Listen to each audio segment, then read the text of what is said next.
do a kind of short teaching, but this is a revelation.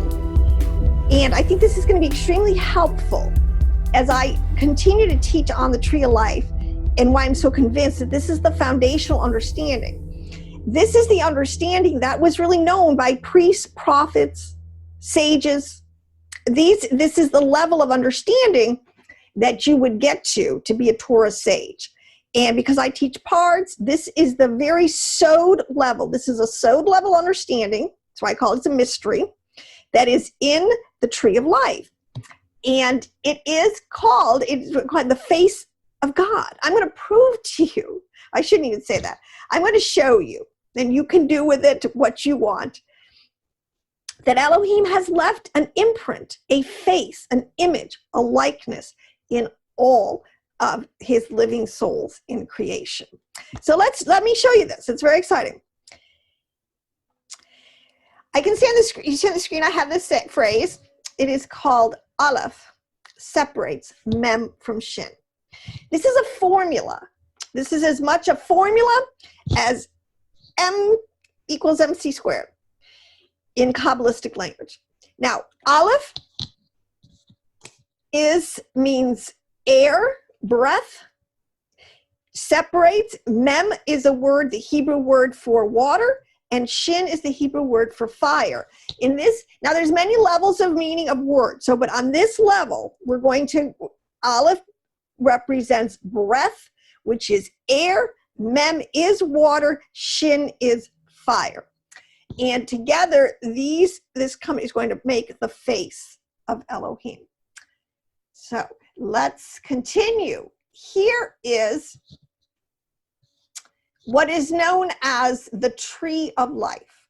This is ancient wisdom. This is understanding our patriarchs. This goes back to Abraham. What I'm going to show you comes out of a book called the Sefer Yetzirah. This book, it means the acts of creation. Our Torah has so much information, including much of what today we would call the science of how the created world works, and peering into all of the other dimensions that we find Elohim telling us about in our text. This is 10 circles, 10 Sefiroth, and 22 letters. And who would have known? This is the periodic table, the chemical chart. And this is an extremely complex diagram. In order to read this and to understand it, you have to take many years of schooling. And if you're going to have any career in chemistry, you have to master this. You have to master it and be able to elucidate on it and use it from complete memorization. Now, this is what is in the same concept is in our tree of life. Who would have thought that all just 10 circles and 22 letters could bring us into such a complex understanding? Now, there's something I want you to see on this. This is the letter Shin up here at the top. You can see my cursor here. I'm going to show you what is called the three mothers. Like I said, the first mother is right here. This is the letter Shin. So Shin is a horizontal line that goes across the upper part of the tree of life. In the middle is the Aleph. Aleph, I told you, remember, is breath, it's air. This is right the middle mother, so to speak, horizontal, and the bottom one is Mem. It is down here, going from Hod to Netzach. Aleph is going from Hesed to Gevera, and up here Shin is going from Chokmah to Bina. Now, if you stick with me on this. Now, another thing about the chart is you have to understand it is really a multi-dimensional. Embedded in it is a way to sort of take it out and enlarge it and make it. Actually, the Bible tells us there are 10 heavens. And it is, and even string theory will tell us, they seem to think there's 10 alternate realities. It's not an accident. But this diagram just like sort of mushroomed out into a whole dimensional with the math and the circles, the geometry, the way it's coded. So it's very important to understand. You're not looking at a flat plane, really. Now, here it is. This is my rendition. Pretty amateurish, but it's going to work. Here I have taken it again. Here's Shin at the top here. You can see my cursor, this red line. The first mother, the second mother, Gevera, Aleph, going from Hesed here to Gevera, and Mem, the final water, which is going from Netzach to Hod. Now, these represent, so think of that as coach. In our instance here, Aleph separates, is in the middle of Shin above and Mem below. Okay, now we have that established, the relationship. Shin is akin to fire. Fire is how one of the, to see, you would need a lot. Fire for illumination. Fire enables you to illuminate something and see it. And it's used all the time. Obviously on the Peshat level, we see with our eyes. But immensely, spiritually, we see with sort of these spiritual eyes we have. And that's it. And this is a deeper understanding. So you have to understand how much they code it. Not only do they know that we see with our eyes, but we have spiritual eyes in it that can see into the spiritual elements and spiritual nature of Elohim on a much deeper level. Next, you come down to Aleph here in the middle, and it is breath, air, and it represents the nose. So we breathe with our nose, right? We see with our eyes, we breathe with our nose, and so that's why right here in the middle, Aleph, and down here, Mem, and Mem represents the mouth, and all the water that goes into our body, we go taken through the mouth. Our mouth produces saliva. The mouth is extremely important for life and death are in the power of the mouth. Extremely important. These different stratas, systems. So let's just take this again. We have Shin, which is akin to fire, which is akin to eyes, which is sight. You have Aleph, which is breath, which is air, which is nose. We breathe in with our nose, and our mouth is water. We take in water, liquids through our mouth. Once you establish something like a truth, it's like a template. You can put it on anything, and if it fits, then you have found a layer of truth. So vibrationally, because one of the things that's very important in Kabbalah to understand is how when Yah spoke. Remember, in the beginning, he said that vibration is like the catalyst that starts the whole system. Do it, all right? So vibration, speech. This is big in the Sefirot, they're explaining. But if you were to speak these words, let's pay attention now how we say Shin. It's sh.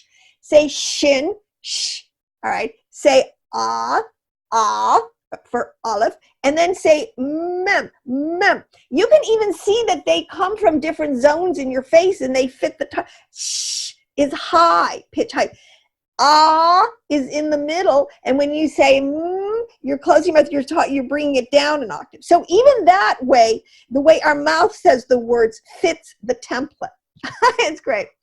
Now, let me show you, again, this is what I just told you. Let's simplify it. I'm going to show you, and this is how Kabbalah, the Kabbalist chart does it. They make complexity out of simplicity. So our Shin, Aleph, Mem, which represents the eyes, the nose, and the mouth. What's our face all about, right? This is the face, the imprint of Elohim that is on everything. Gematria is so important too, because every letter is a number, and you count up the numerical value of a word, and it gives you, it corresponds, there's a direct relationship to other words that have that same gematria. So the word nature is gematria of 81, and it is the same gematria as Elohim. This is telling us something. This is very important, because what we're seeing here in the face of Elohim, it says in Exodus that no one can see Yahweh and live. You can't see the face of God and live. So how do we know? How does Yahweh tell us his person, his imprint, his likeness? All right. This is how he does it. He puts it into nature. He puts it as the archetype into everything. And you're going to find out, and I'm going to show you that every living soul that was created on the fifth and sixth day has this archetype, the face of God. And I love these babies. Look at them. Look at them. We all come into the world. Listen, we all have our physical differences, but we all have the same archetype. We all have eyes, ears, nose, legs, arms, right? Do not our babies have beautiful eyes above, nose in the middle, and a mouth below, right? Do we not have eyes above, nose in the middle, and a mouth below? So that's all of our babies, which is all of us. All of humankind follows this archetype.